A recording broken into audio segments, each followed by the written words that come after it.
Hello student. Today I am going to discuss assignment 6. So in the first question we already discussed A and B. So I am going to discuss C. Before discussing C, let's understand what is the question. So in this question we are asked to find points of relative extrema.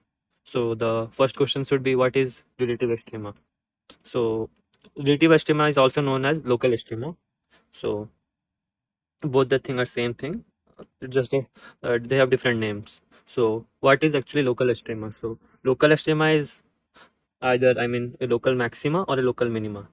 So now the next question should be, what is local maxima? So here is the definition. F I to R, I is domain and R is its range, is said to have a local maxima at x is equal to C if there exists a delta greater than 0 such that for all x belongs to C minus delta to C plus delta, this is intersection I, fx is less than equal to fc. So let me just spend some time on what is the definition saying. So first of all, why this intersection? So this intersection with I is, if we don't take intersection with I, then this C minus delta, suppose we are considering some function, let's say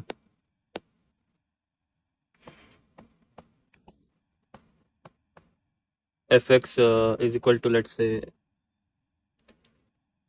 uh, x from 0 to 1.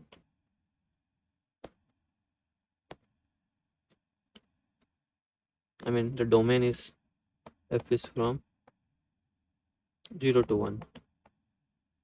Then if you could see, let's change the function, let's say x minus 1.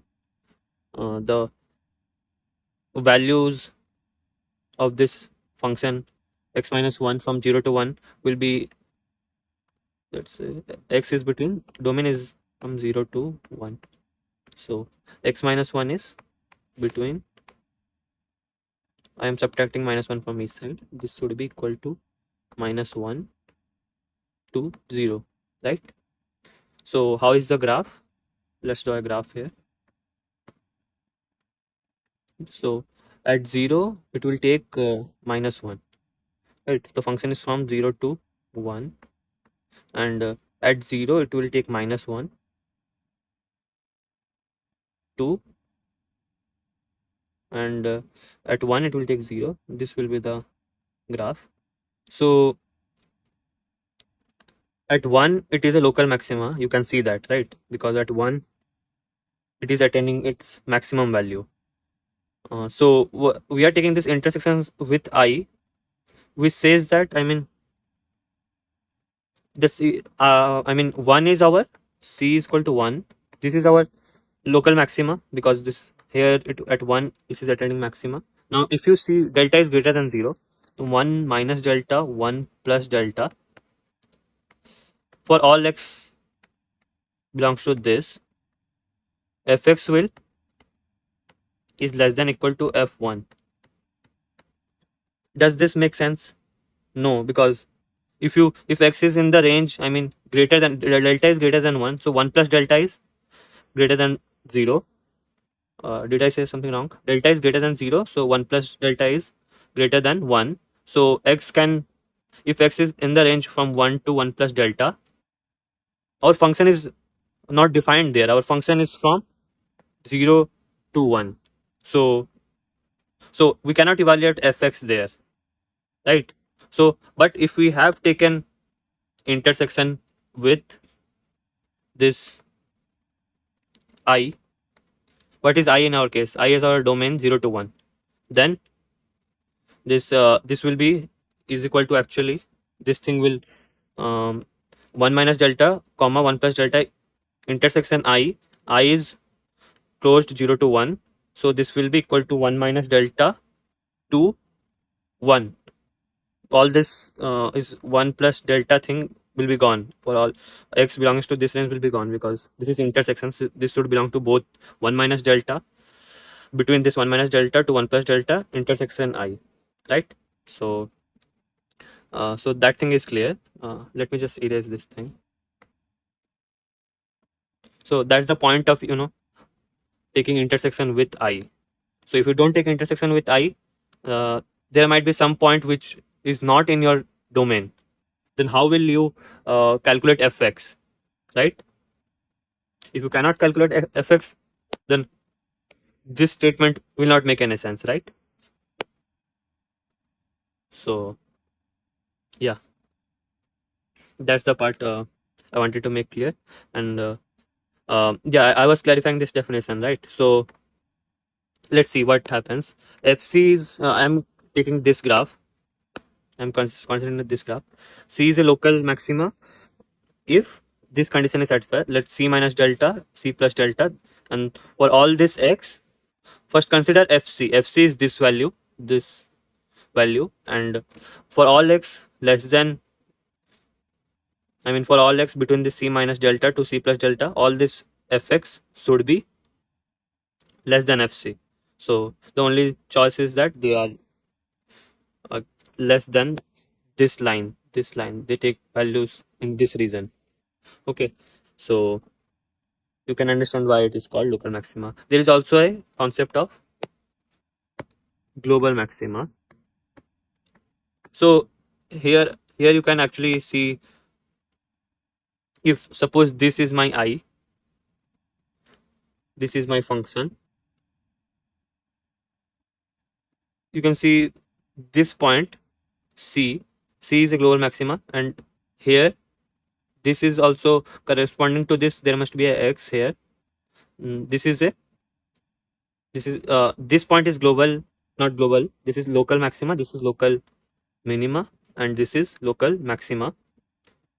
So what is global maxima then? Global maxima is, I mean, the all, if you take a look at all the maxima, local maxima, and the biggest one of them is called the global maxima. But for this question we don't need it, so I'm going to leave it. Yeah, so for that I guess the definition should be this one, that fx is less than equal to fc for all x belongs to I. Okay, then C is called global maxima.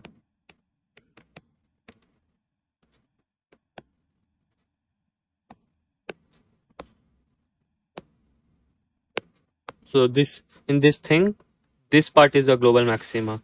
Okay, so similarly for local minima, I have stated the condition. Okay, x is equal to C is global, I mean local minima if there exists a delta greater than 0 such that for all x in this interval, I mean this set, intersection I, fx is greater than fc. So if say fc is this value, then all this fx in this region C minus delta to C plus delta, these are all greater than equal to fc. Okay, so that's why we have taken this definition. Okay, though there is a similar notion for global, you understand my point, global minima. So in this case C is actually global minima. This C is actually global minima if this thing is defined from here to here. The lowest point is here, and another point here you can see this is also a local minima. Here also slight small global minima here. So but this is a global minima because here all the fx are less than this, I mean greater than this, greater than equal to this fc. So this is the global minima. Global minima is also a local minima. Okay, but the converse is not true. Now the next thing I want to uh, state is this theorem: f from an interval to r is a differentiable function and c is an extremum point of f, then f dash c is equal to 0. So why am I introducing this theorem? Because we need to identify extremum in that question, right? Question 1. So this thing is useful. Okay, so I'm not going to state the, I mean, I'm not going to discuss the proof of this. You can find this in your notes. Now, let's consider this function f0 to 1 from r to r, fx is equal to x. Here I have done the graph. Okay, so 0 to 1, this is the graph. And now you can see 0 is a extremum point, 1 is also extremum point, because here it takes the maximum value, at 0 it takes the minimum value. The If you use this theorem, what should this theorem at, if you use this theorem at C is an extremum point, this is actually a minimum point. So at C is equal to 0, according to this theorem, f dash C should be equal to 0. So if you calculate f dash C, this should be equal to 0 according to this theorem. So I mean, C is our 0, right? So f dash 0 is equal to 0.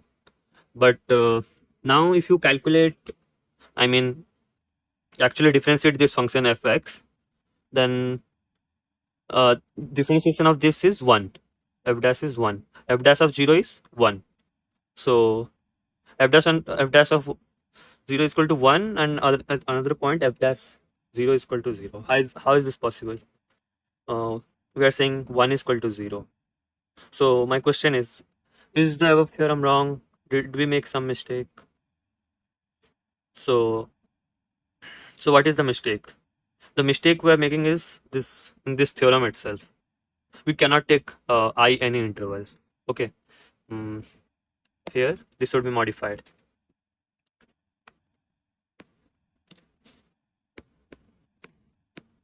I should be something like this.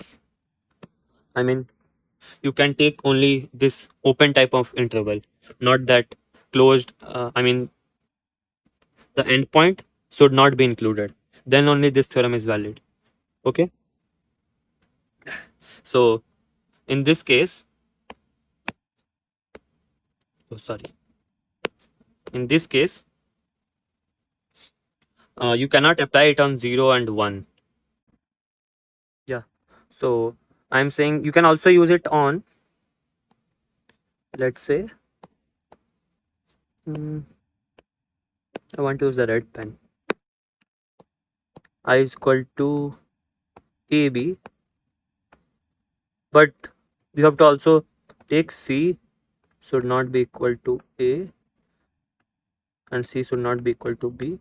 Then only this theorem is true. Okay. So the moral of the story is this theorem is not wrong. I mean, the theorem that I wrote earlier, I intentionally wrote it wrong. So now with this thing in mind, that I can be, either I should be of this open interval type, I mean this round bracket, not square bracket, then this theorem is true. Or if you want to use it for this thing like closed, I mean this square bracket, this type of interval, you have to take care of that that C should not be equal to A, C should not be equal to B. So here the problem was that we were applying it on 0, and 0 is actually equal to, I mean, one of the endpoints. So endpoint this theorem is not applicable. So that's why I actually wrote this theorem. I wanted to draw your attention to this thing, what type of interval you can use here. Okay, so now that with that out of the way,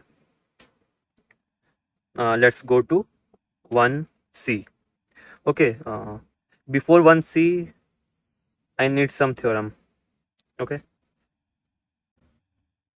So this is the theorem that I was talking about. This is the theorem that I need. The theorem that I earlier wrote, this one. Let's say this is my theorem 1. This is a necessary condition. I mean, if C is an extremum point, then it has to satisfy f dash C is equal to 0. So, but if you see our question 1, we have to find the point of extremas, right? So we don't know if the points are extrema or not. So this theorem 1 is not applicable there, because it says if C is an extremum point, then f dash C is equal to 0. But we don't know if C is an extremum point or not. We need to find where the point C is. I mean, C is where C is relative extrema or not. So for that we need another theorem. Theorem 2. Theorem 2 is first derivative test for extremum. This test, I mean, we can use to solve question 1. So just see the statement of this first derivative test. for local maxima, you have to find where if C is an extremum point. No, it says if there is a point C such that to the left in a small enough. Let me just wait a second. Mm, yes. So to the left, it takes what f dash is greater than equal to 0, and to the right of C, it is less than equal to 0. Then that C is a local maxima. And if the reverse condition, if to the left of C, f dash is less than equal to 0, and to the right of C, f dash is greater than 0, then C is a point of local minima. So we will use this theorem. So in this case, you can see that root x, this is our given function. So first see that it is given that x is greater than 0. So do you know why it is given greater than 0? Because actually if you take include 0, then root x is not actually differentiable. So that's there. Now, so greater than 0, x greater than 0 means for this is domain 0 to infinity. So if you find out the derivative of this root x, the root x derivative is actually 1 by 2 root x. And now this derivative we don't know. I mean root of x plus 2. But we have chain rule.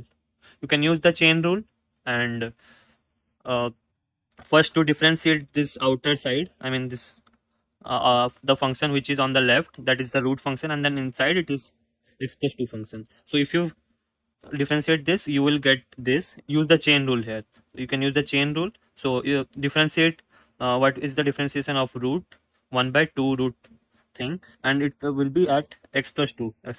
Now you differentiate the x plus 2, and x plus 2 differentiation will be 1. Okay, now I use the fact that two differentiable function, if you subtract them, then that is also differentiable. Okay, so now f dash x is this one, 1 by 2 root x minus 2. This is minus 2 here, and I have substituted this here. We have to do this for x greater than 0. So now for all this x, actually the function is differentiable. But if you had taken x is equal to 0 here, then actually first of all it is not differentiable, because you can see here, right, if you put 0 here, this become undefined.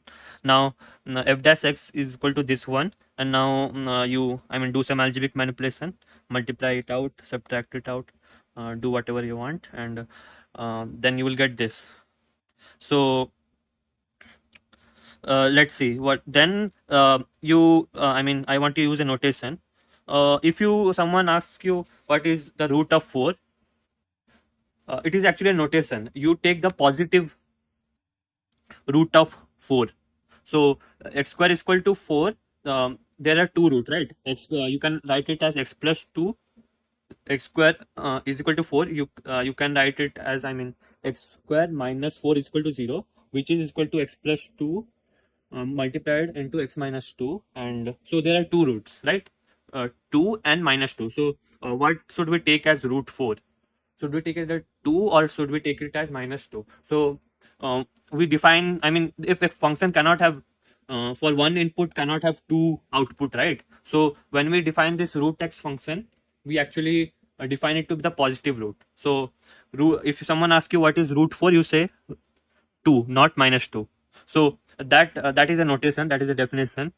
I shouldn't say notation, that is a definition actually. So you take the positive thing. So here it is a root of something. Inside this denominator, you see x and x plus 2. X is greater than 0. So this part is greater than 0. And since x is greater than 0, x plus 2 is greater than 2. So positive, this is x greater than 0. So both these things are positive. So now you take root. I already said root of anything, we take it as positive thing, right? Just a root of 9, someone asks you, you tell it to be 3, not minus 3. Root of 9 is 3. So root of this positive thing is also positive, and then there is 2 sitting here. So if you multiply it out, this is also positive. So this whole f dash x, the denominator is positive.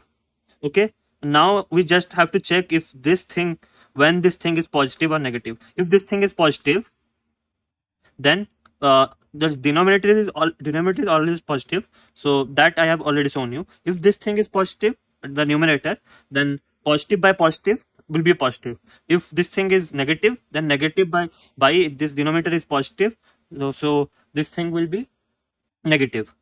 And if this thing is 0, then obviously it will be 0. So first check where it is thing 0.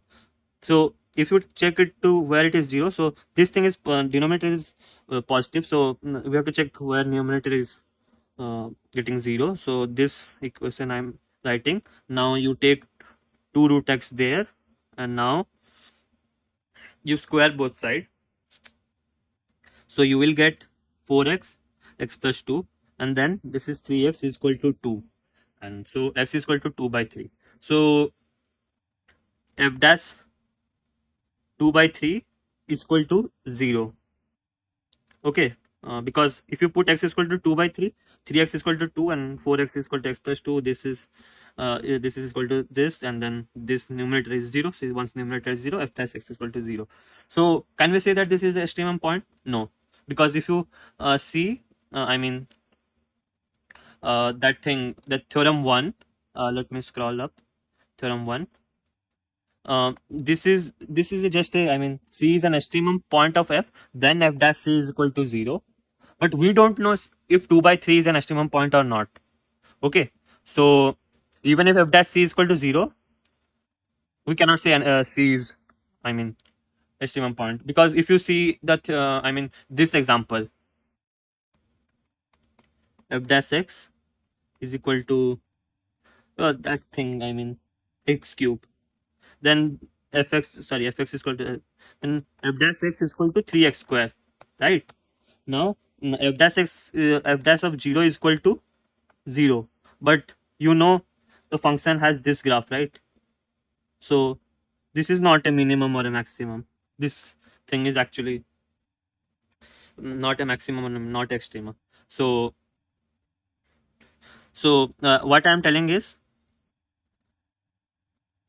this thing may or may not be, just because f dash 2 by 3 is equal to 0, that doesn't mean it is a extremum point. It is, can be a extremum point or cannot be a extremum point. So this is a, just maybe possible extremum point. We have to check using this theorem 2.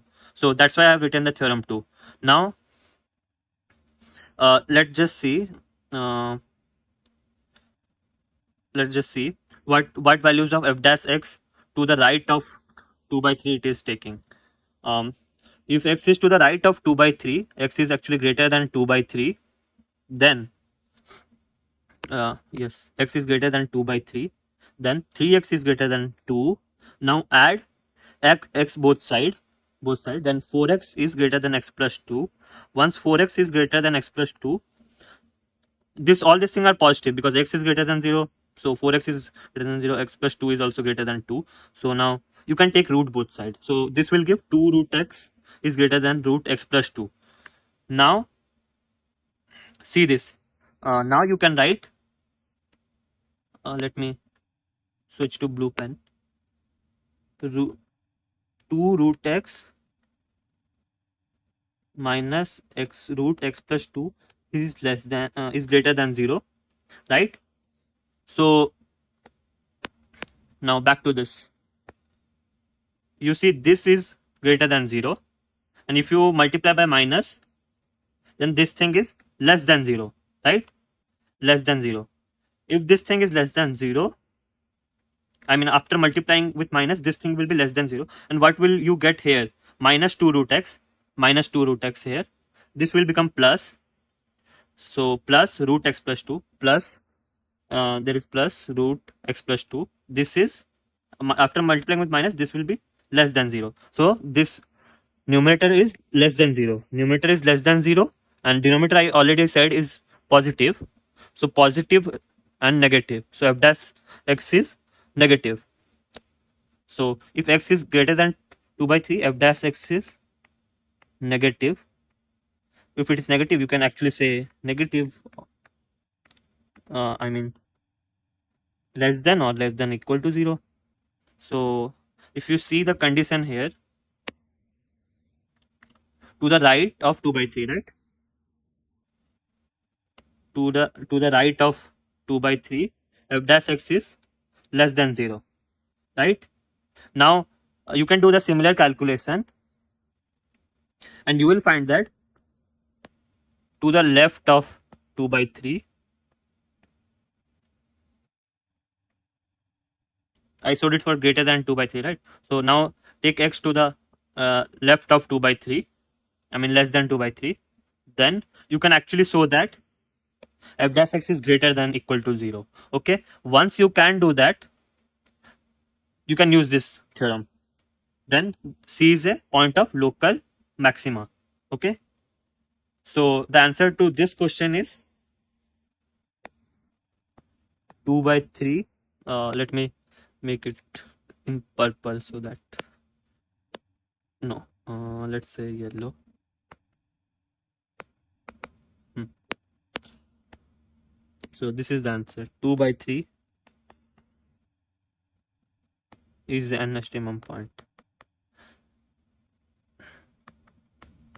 Now, now there is an interesting point. Now, actually, you can verify this theorem 1, right? 0 to infinity is open. I mean, this is open. This is this round bracket. So I can use this theorem, and if I is differentiable on this 0 to infinity, we have actually found f dash x for all x greater than 0. So now you see, if C is an extremum point, we have already verified that 2 by 3 is an extremum point, then f dash C is equal to 0. See, f dash 2 by 3 is equal to 0. Now, earlier we could say that this is possible extremum point. We don't know.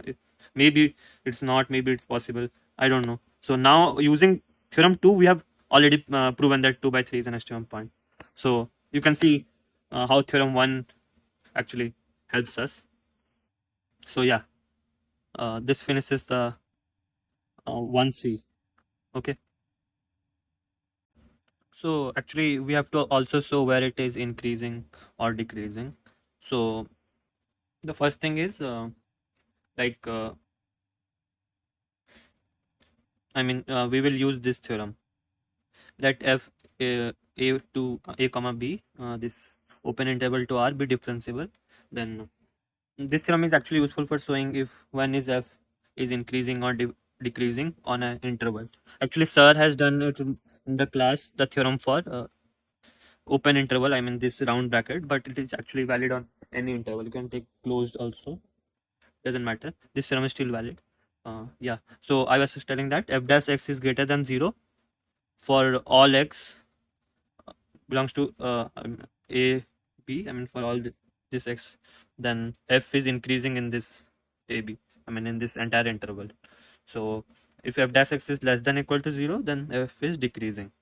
So now actually if you see, if you recall what I have said earlier, f dash x was actually less than 0 for all x greater than 2 by 3, right? So from 2 by 3 to infinity, this thing is decreasing. So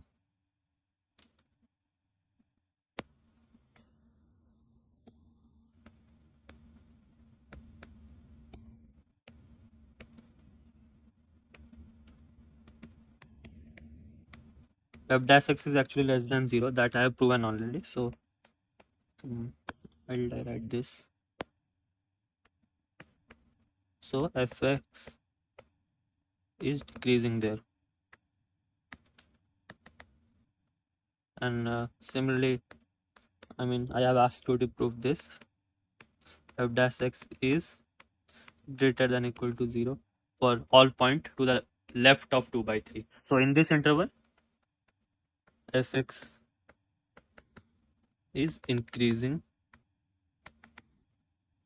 on minus infinity to 2 by 3 to 2 by 3 to infinity.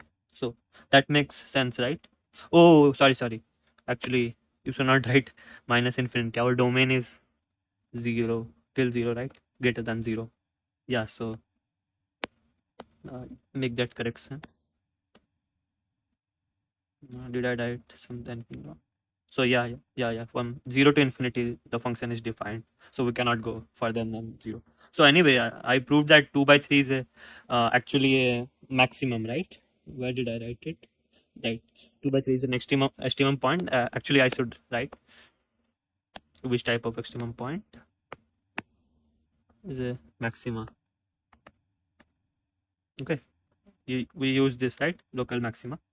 So now, so the graph should be something like, let me use a different color. So at 2 by 3, this has a maxima. I don't know what values it will take at 2 by 3. If I put 2 by 3 here, that will be root of 2 by 3. This is very ugly. 2 by 3 plus 2. 2 by 3 plus 2. Whatever it is, this should be something negative, right? Yeah, this should be something negative. This quantity is bigger. So at 2 by 3, this is taking some negative value. This is our y, this is our x, and this is a maxima also. And we have shown that 2 by 3 to infinity, it is decreasing. Yeah, it is decreasing. And from 0 to 2 by 3, it is increasing like this. So something like this maybe. Yeah. So this question is done. This is minus y axis.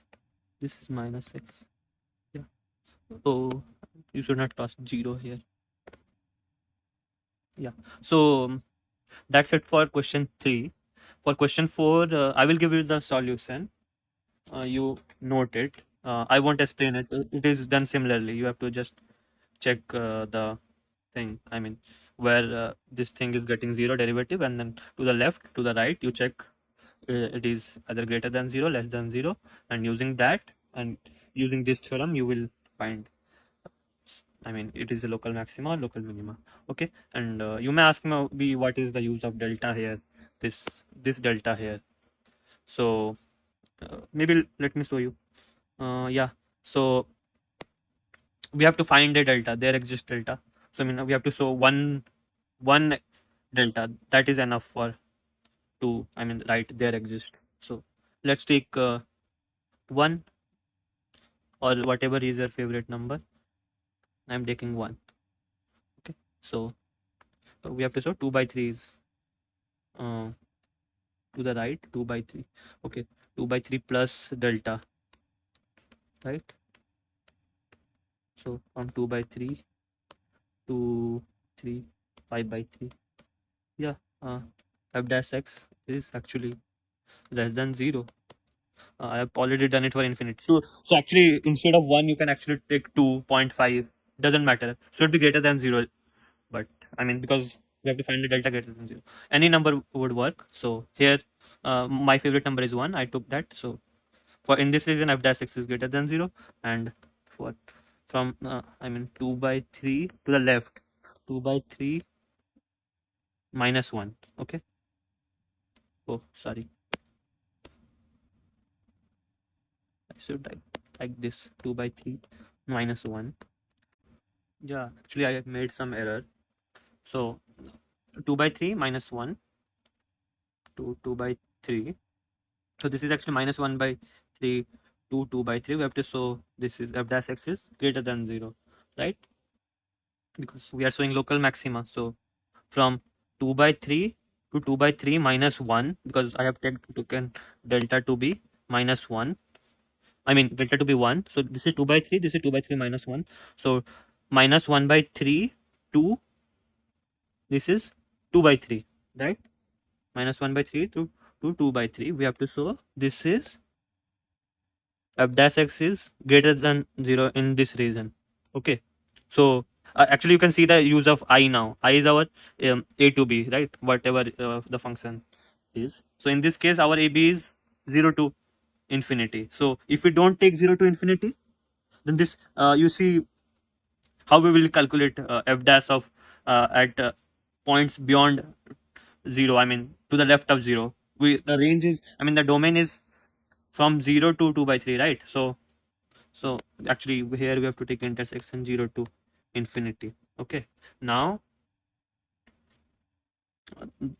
here we have to show that f dash x is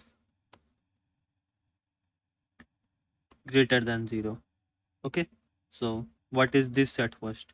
This is 0 to 2 by 3, and you see here from 0 to 2 by 3 I have already shown that f dash x is greater than 0.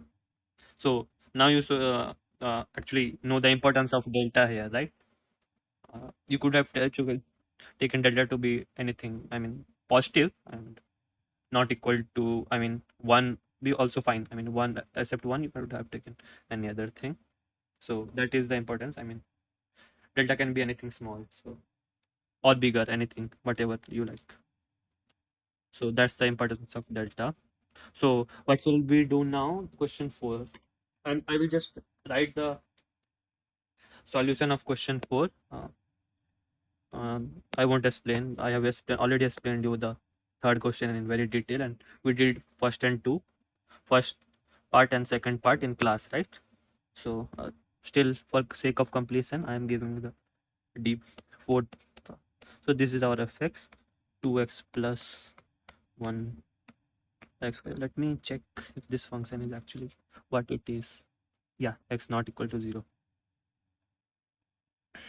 So it's not equal to 0. So this is actually minus infinity to 0 union 0 to infinity. Yeah. So actually, let me check what is f dash x. This is 2. 2x differences are 2, and then 1 by x square is minus 1 by minus 2x cube. Remember, x is not equal to 0. If it was equal to 0, then this thing f dash x would not have make any sense, right? Because x 0, then this is undefined. So now we can write, since x is not equal to 0, we can do anything we want. Yeah. Why am I doing this? Let's just see. We have this thing, right? We have to check this in this region. So no, let's just see where it is getting 0. Okay, so where it is getting 0, 2 minus 2 by x cube is equal to 0. So 2 is equal to 2 by x cube. Now x cube is not x is not equal to 0, so we can actually multiply it out. X cube is equal to 2. So x cube minus 2 get cancelled out, x cube is equal to 1. This is x cube minus 1 is equal to 0. So now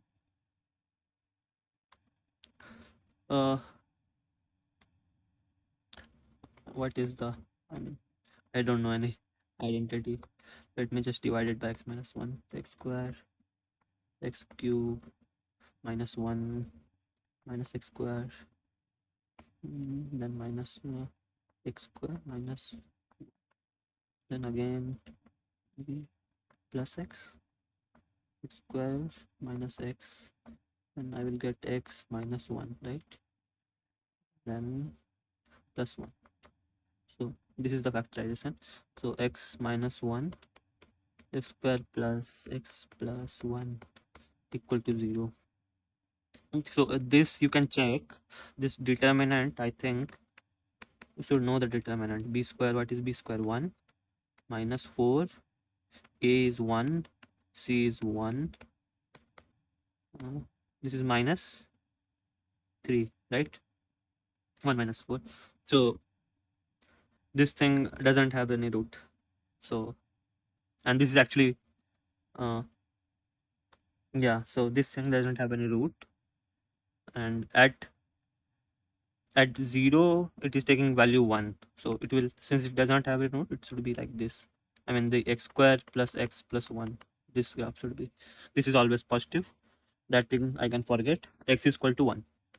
So x is equal to 1.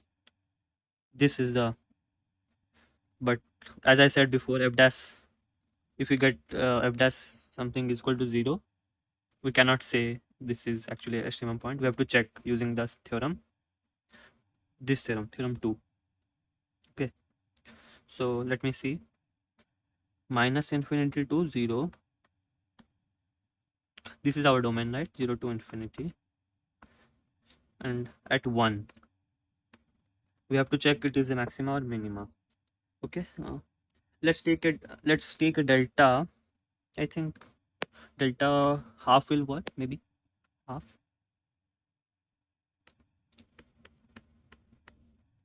Okay, uh, mm, or maybe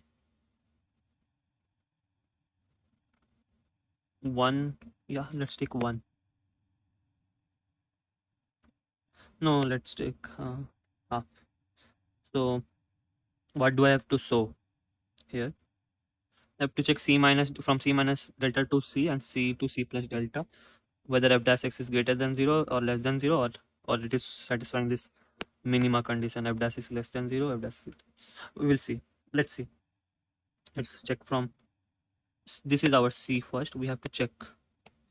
So from 1 to 1 plus half is, what is 1 plus half? 3 by 2. Okay, if this is the reason where x between 1 to 3 by 2. Okay, so if you use this equation, right, then x minus 1 is greater than 0. And now x minus 1 into x square plus x plus 1, this is greater than 0, because I already told you this determinant is greater than 0. Now, so once this is greater than 0, this is actually x cube minus 1. You can multiply it out and check. This is greater than 0. Now multiply by 2, 2x minus 3, this is greater than 0. And what can I do now? Since x is actually greater than 1, it is actually 1 is greater than 0, so x is greater than 0, so x is actually a positive number, so I can divide it by x cube is also positive number. I'm multiplying x is a positive number, I'm multiplying it 3 times, so this is also a positive number. I can divide it and the equation inequality won't change, so divided by x cube, 2 minus 2x cube is greater than 0, so f dash x is greater than 0, or then you can write f dash x is greater than or equal to 0. Now you see, for delta is equal to half, I have shown that f dash x is greater than equal to 0. So this means, what does this mean? We have shown to the right of 1, this is greater than equal to 0. So check this here, to the right it is greater than equal to 0. See, to the right it is greater than equal to 0. And let's check if it is to the left, it is actually is less than 0 or not. Then we can say the local minima. So 1 minus delta 2 c minus delta to c. C is our 1 now. So half x half. What do I do now? Yes, same thing. X minus 1 is less than 0. This part. Okay. Here you see x minus 1 greater than 0. This x minus is less than 0. You repeat the same calculation, just the inequalities. This thing will become less than, this thing will become less than, this thing will become less than. Okay. So all the inequality. Oh, I erased it. So all this will, and you will get f dash x is less than equal to 0. So to the left it is less than equal to 0, and to the right it is greater than 0. So this is a local minima. Okay.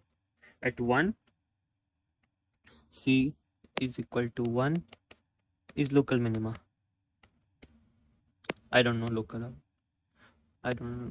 Yeah, so it's local minima. Yeah. Now we have to check if it is increasing, decreasing. Okay. So if you restrict this function, this fx, mm-hmm. See, at where it is at minima, at 1 it has a minima. See, this function, there is 2 by x and there is 1 by x square. When you go closer to x, closer to 0, here, 1 by x square will, if you make it smaller and smaller, this is smaller quantity, let's say 0.001, then this thing will actually, since smaller quantity, 1 by x square will get bigger and bigger. So this thing will actually go to infinity, around infinity. And we have already verified that at c is equal to 1, it is a local minima. And after 1, I mean, to the right of 1, this is actually what? This is actually, the derivative is actually greater. Okay. So this will be increasing here. This is the minima at, we'll have a minima at, what is this? 1. So you shouldn't write this graph like this. I'm just trying to explain. You verify this to the 1. I've just shown it for 1 to 3 by 2. Actually, from, you can show it from 1 to infinity. Just use this argument, this argument, this argument, this argument, this f dash x is greater than 0 from all 1 to infinity. So from 1 to infinity, this function fx is increasing. Okay. And from 0 to 1, it is decreasing. Okay, because I showed you here, right? This argument, all this thing with reverse the inequality, reverse this inequality, you'll get f dash x is less than 0. Okay. So what happens, this is for at 0, this is not defined. So what happened to the left of 0? Okay, to the left of 0, x is less than 0, so x minus 1 is less than minus 1. This is of course less than 0, but this part is positive, right? So x minus 1 is less than 0, this part is positive. Positive into negative, this is negative. So x cube minus 1 is less than 0. Once x cube minus 1 is less than 0, 2x cube, let me write it out maybe. For x less than 0,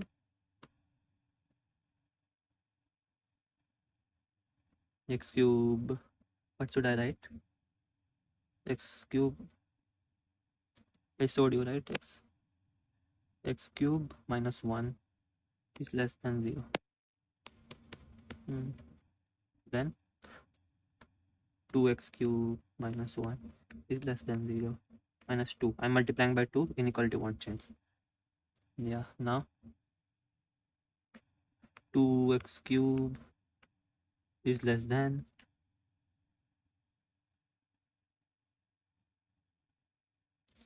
2. Let me check the calculation. X is less than 0. X minus 1 is less than minus 1, which is less than 0. So x minus 1 is less than 0, and this thing is positive. This thing is positive. So x cube minus 1 is less than 0. Fine. Minus, then multiplying by 2, 2x cube minus 2 is less than 0. 2x cube is less than 2. Then what do? I want to take x cube. X cube, x is less than 0, remember here. So x cube will be less than 0. Since x is less than 0, you multiply negative time again, x square, that will become, I mean, reverse the inequality. Then you again multiply with x is negative, so this will again reverse the inequality. You will get x cube is less than 0. Okay, so x cube is less than 0. So if I multiply 1 by x cube both side, the inequality will flip. 1 by x cube 1 by x cube is also less than 0. Okay, so that will flip the inequality. I have multiplied 1 by x cube both side, so this thing, so 2 is less than 2 by x cube. Now 2 minus 2 by x cube is greater than 0. I said less than, right? I meant greater. 2 is greater than 2 by x cube. 2 minus 2 by x cube is greater than 0, and this is our f dash x. So f dash x is greater than 0 for what?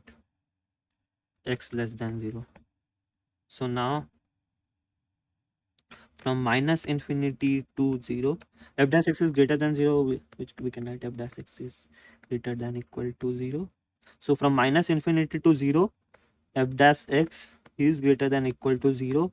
So in this interval, I'm using this theorem 3. Here a is my minus infinity, b is 0. F dash x is, what is f dash x? Is greater than equal to 0. So this condition, f dash x is greater than 0, minus infinity to 0.